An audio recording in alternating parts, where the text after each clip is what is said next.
Բոլորին բարի օր, Mountain High Farms, Ջրեղացի ձոր, Դիլիջան ազգային պարկ, Տավուշ,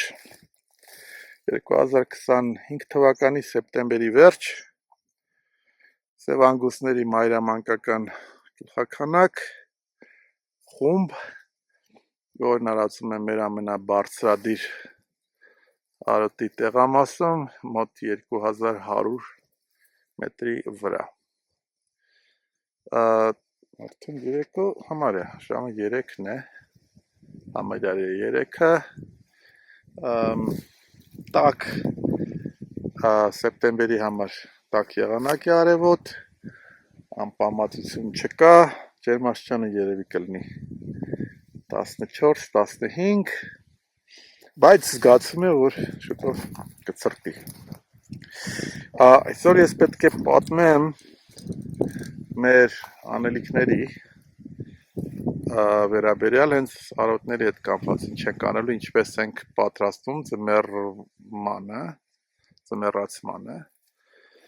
Մինչև այդ խնդրում եմ բոլորիդ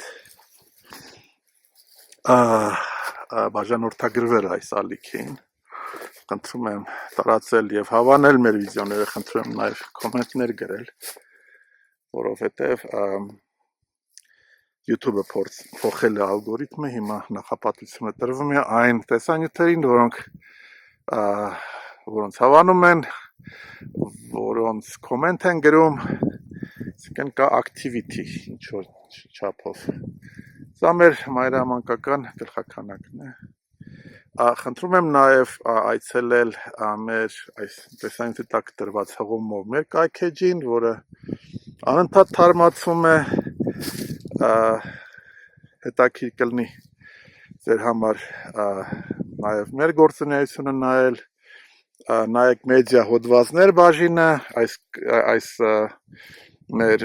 YouTube-յան ալիքը նույնպես տեղադրված է այնտեղ, վերջում YouTube բաժնում, ինչպես նաև այնտեղից կարող եք առցանց գնել մեր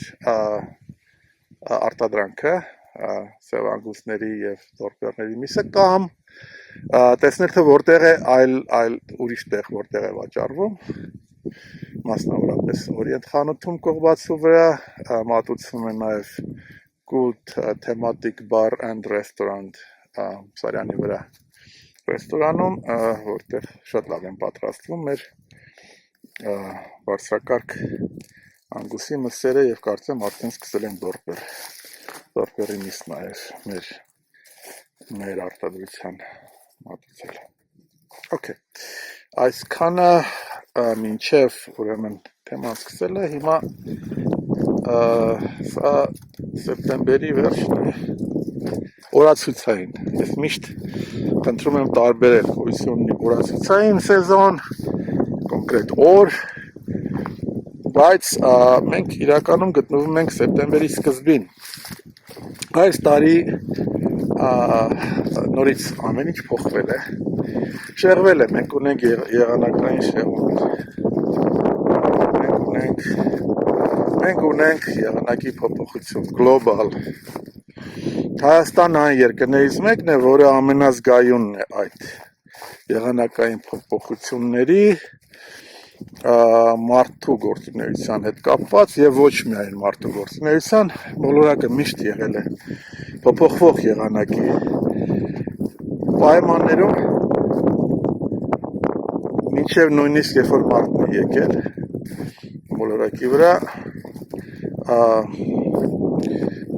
այն սառցադաշտերը, որ հիմա կան այնտեղ բուսականություն է եղել, անապատներում եղել է փարթամ, խոտ, գիտեք Սիբիրում այդ հիմա արդեն հավերժ սառցակալման պայմաններում այնտեղ անտառներ են եղել և բուսականություն և հարուստ կենդանական աշխարհ։ Հիմա փոխվում է նաև ինչ-որ չափով կապված է նաև մարդու գործունեությունից, որովհետև ածխաթթու գազի քանակն է փոխվել, ավելացել մեր մթնոլորտում, բայց նորից եմ ասում, ես չեմ կիսում տեսակետը, որ այդ ամբողջը հենց միայն մարդու գործունեության արդյունք է, Հիմա փորձում են կրճատել այդ արտանետումները եւ այլ, բայց նորից եմ ասում, ածխաթթուն միայն մարդուն չի։ Հիմա երևի արդյոք մարդուց է գալիս ավելի շատ, որովհետեւ օրինակի համար աստերոիդ չի ընկել, բոլորակի վրա Աստվածչանի արհավիկներ չեն եղել, շունիկները եկել էին իմ հետևից, հիմա էլ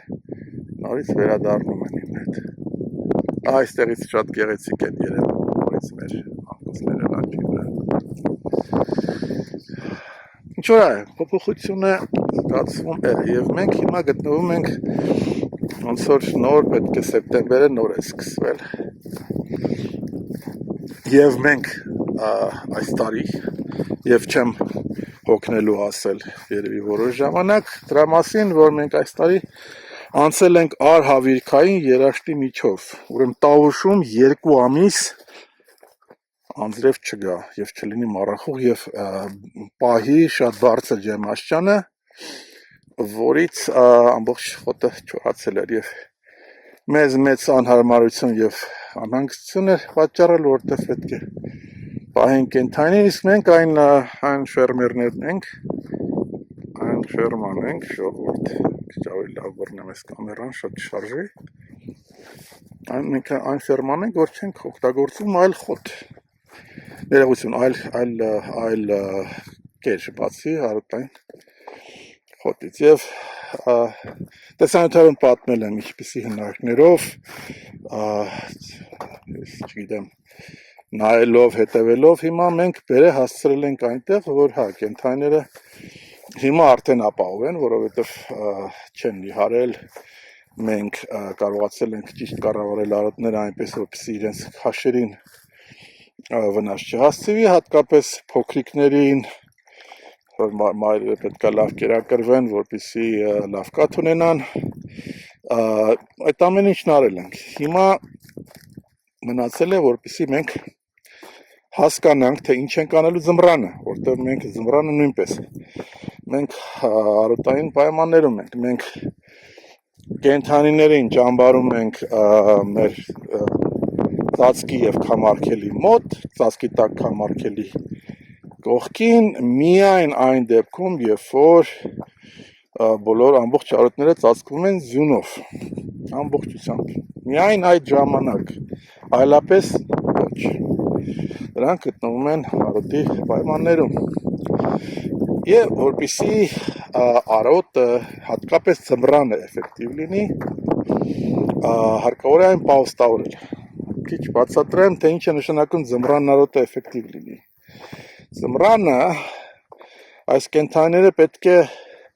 տաքանան այս կենթանիներին եւ ընդհանրապես խոշոր եղջերավոր մանր եղջերավոր ուրիշ նորմալ կենթանիներին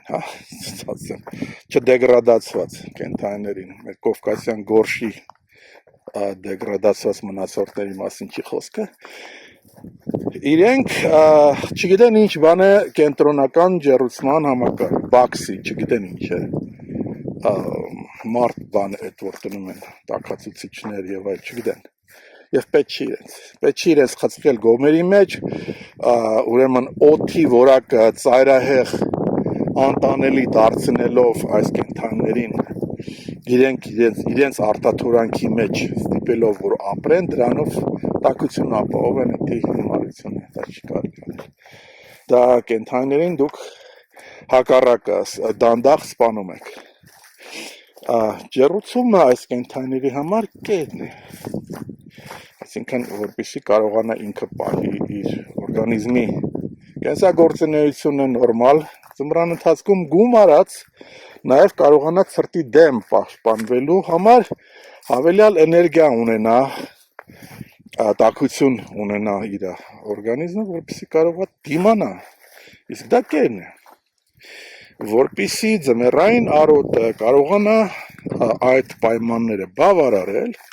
հարկավոր է իրեն պահուստավորել ինչը նշանակում արոտը ձմեռային պահուստավորել դա նշանակում է որ օգոստոսի վերջից սեպտեմբերից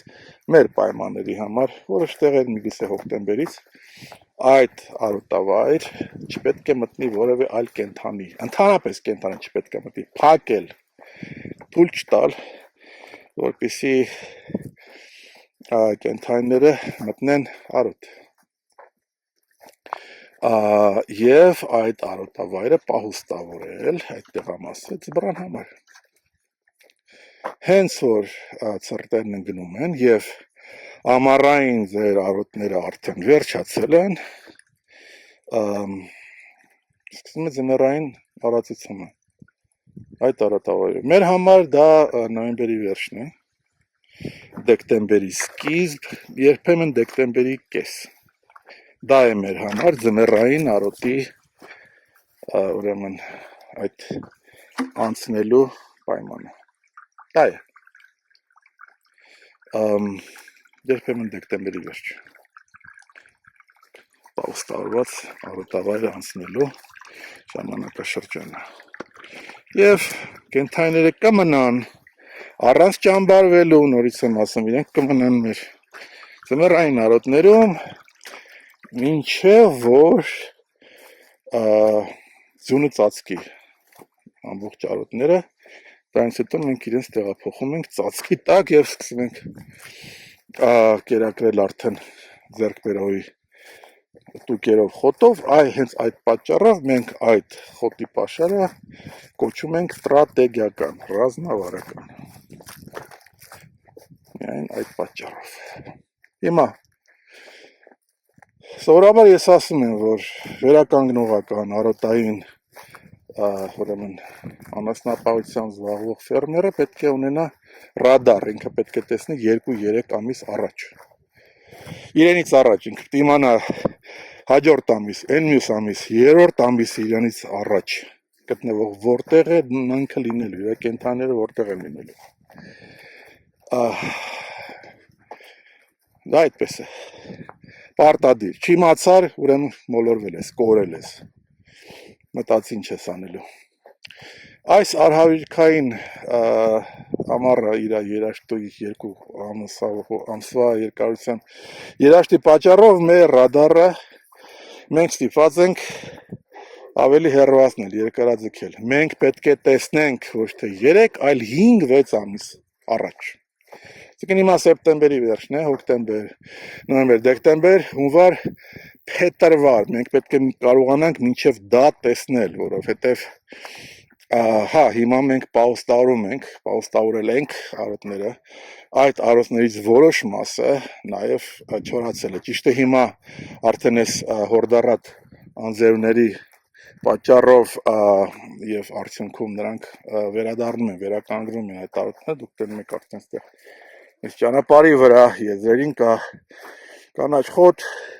այս տեղամասը, որ արածեցվել է ընդամենը 2 շաբաթ առաջ, նա նույնպես վերականգնվում է, մենք իրենով դեռ պետք է վերադառնանք հետ, մոտ 1.5 ամիս հետո, okay, սա նորմալ է, բայց մենք նաև ունենք այդ պահուստավորված արոտների տարածքների փոքրացում, սեղմում, որովհետև նորից եմ ասում, սա աշուն է, այդքան արագ չի վերականգնվելու խոտը եւ հենց այդ ժամանակ, որ ինք այդ պահուստավորված արոտները պետք է վերականգնվեն, այդ ժամանակ հենց խփել է այդ երաշտը եւ չորացրել է իրենց։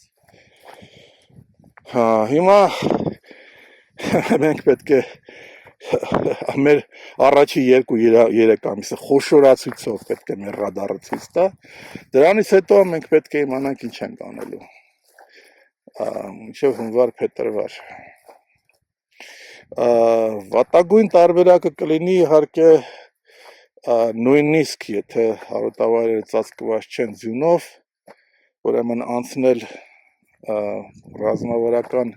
խոտով կերակրմանը, դա կլինի վատագույն տարբերակը, բայց ըստ երևույթին գոնե կոմբինացված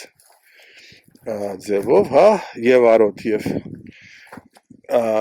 խոտով, ռազմավարական խոտով լրակ կերակրումը ըստ երևույթին պետք կլինի։ Դե հիմա ինչ է, 30 տարին մի անգամ ասես բան լինում, մենք էլ ենք հասկանում բնությանը եւ մենք հակված ենք բնության հետ համագործակցելու, հենց որ երևի այդ միգուցե անցնենք նաև այդ հնարքին, բայց դեռ շուտ է ասել, պետք է ասել ենք դեռ տեսնենք թե ինչպես է գնում հոկտեմբերը, սովորաբար մենք ունենք այս դեպքերում ուրեմն տեղումնաշատ եւ տաք եղանակներ, որը պետք է օգնի մեր արոտների այլ ավելի պինդ ուժեղ վերականգնմանը, քավլիցը մենք արդեն քանի տարի է ուրեմն կառավարելի եւ վերականգնողական արածեցման միջոցով մենք մեր արոտավայրերը ուժեղացրել ենք, հողն ենք առողջացրել, սա այն բարձ հասարակ են բոլորի իմացած արոտավայրերը չեն, որովհետև իրենք վերականգնված են, հատկապես որոշ մասերում շատ լավ վերականգնված եւ հողը ուժեղացած, ջուր պահող եւ այլն։ Դրան հասել ենք մենք։ Գերարածեցում թույլ չենք տվել ոչ մի դեպքում, միշտ պահել ենք 30% խոտը, տեսեք հանգույցները կարողացել են նույնիսկ տրորելով պատյան ստեղծել։ Սա այդ նախապայմաններն են, որը անհրաժեշտ է, որպեսզի արոտները վերականգնվեն։ Այսքանը այսօր այս տեսանյութի համար։ Շնորհակալություն եմ հայտնում մեզ դիտելու համար, հետևելու համար, ձեր հավանումների համար, մեր վիդեոները տարածելու համար, ինչպես նաև մեր կայքէջը այցելելու համար եւ կտեսնվենք